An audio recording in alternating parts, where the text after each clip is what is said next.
my review, as the title says, of Ring of Honor's Northern Navigation. This was, as with Southern Navigation, kind of a play with the Noah Navigation show's titles, being that Southern Navigation was their first kind of official shows, kind of, other than the WrestleMania weekend shows, but kind of their delve into the South. Northern Navigation is the first show in Canada. Looked like a lot of people, a pretty good size crowd there from my perspective. You really can't tell because they turn down the lights until the main event, where they get out in the crowd, and you can see that there seems to be a whole lot of people there. Looked like a very successful show. Very hot crowd, which always makes shows, in my opinion, just a little bit better. So, with that said, let's get going. First match of, well, they set everything up. Larry Sweeney talked about Adam Pearce not being there and why he wasn't there. Then they had Titus showing people, most people have probably seen this on the video wire, showing the video on his phone. If you don't know what the video is, I won't tell you, but the video on his phone, this was a running gag throughout the whole show. Worked out pretty well and was pretty entertaining and actually added to the show. Sometimes some of these backstage things that Ring of Honor doesn't really add a lot to the show. This actually did. It was pretty well done, and was glad to see it. Okay, then we had the first match. The first match was Chris Hero versus Ruckus, which was fairly entertaining. A bit of a spot fest show, but entertaining nonetheless. I know people hate it when I say this, but again, this is to me what I wish more X Division matches were. It was a lot of fun. The crowd was into it. You got a lot of good spots, and was just good all around, good stuff. Next we had Delirious versus Kenny Omega. Kenny Omega making his ROH debut. I'd never heard of Kenny. I shouldn't say never heard. I've never seen Kenny Omega. I had heard of him. I've heard good things about him before, but I had never seen him. And he was very, very good. Him and Delirious played very well off of each other. Omega really impressed me, and I would love to see him in Ring of Honor a lot more, because this was a very, very fun match in my opinion. Every bit as good as the opener. 2.5 star or 2 3/4 stars. A lot of fun. Delirious doing his thing. Kenny Omega being able to show what he can do in the ring. They gave him time. They gave him about 8 minutes, I think. So it was pretty good. So there we go. Next we had Sara Del Rey versus Jennifer Blake. I believe they called her Dynamite Girl, and she pretty much, during part of this match, kind of turned into Kenta Kobashi and just chopped the hell out of Sara Del Rey. Not a very long match. Again, I wish they would give the women a little bit more time.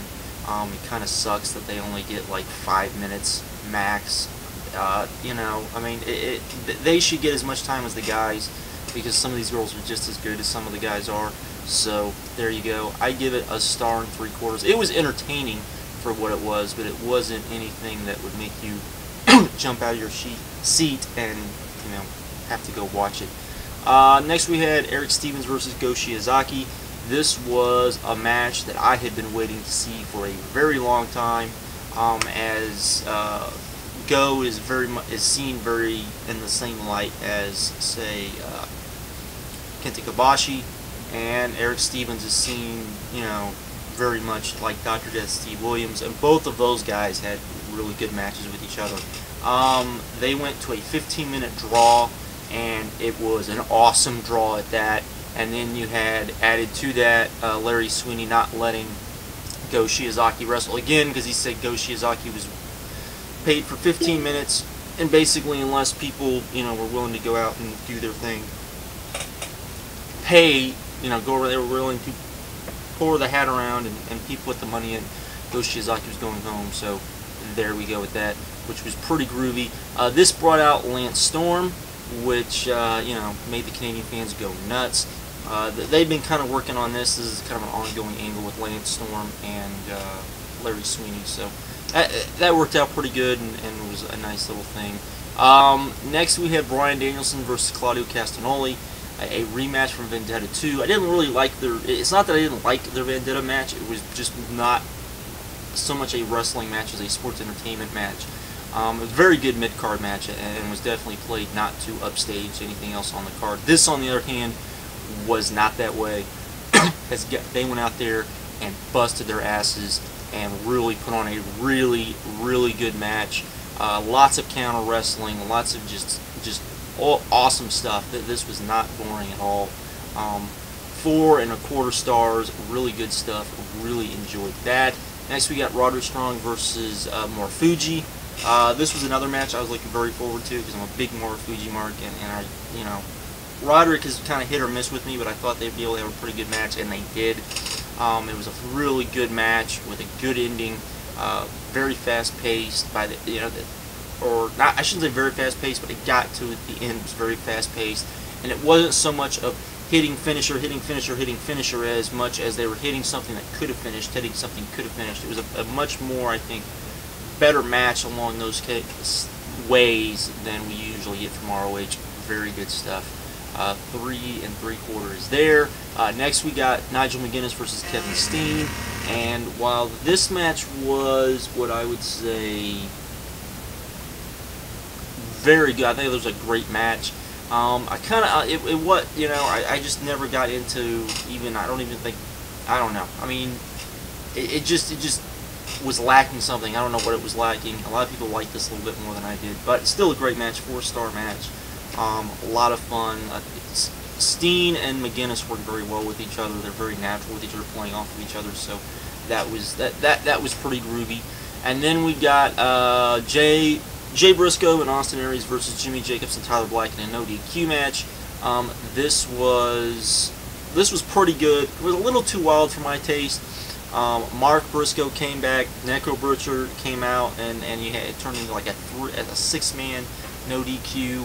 Then they did an in-match kind of angle where Austin was trying to get Necro to join him, and it didn't play off as good as it probably should have. Was a little overbooked, but not too bad. A lot of great spots, very brutal match. Every bit as good as I would say the Plunder match from Bound for Glory. 3.5 stars, pretty good, you know, no DQ hardcore match. Overall, I would give this an 8.75. I'd probably give it higher, except that the main event was not the championship match, which I do not understand why they didn't do at all. You know, at the time, Jay and Austin were kind of like the interim, like, tag team champions, but I don't understand why, if they were going to be in the main event, they should have, you know, defended the titles. If not, it should have been Nigel versus Kevin as the main event. So other than that, that's my only real big gripe with the show. Like I said, the Bret Titus stuff during the show was pretty fun and very great and very funny and very entertaining. But like I said, overall I would give this 8.75.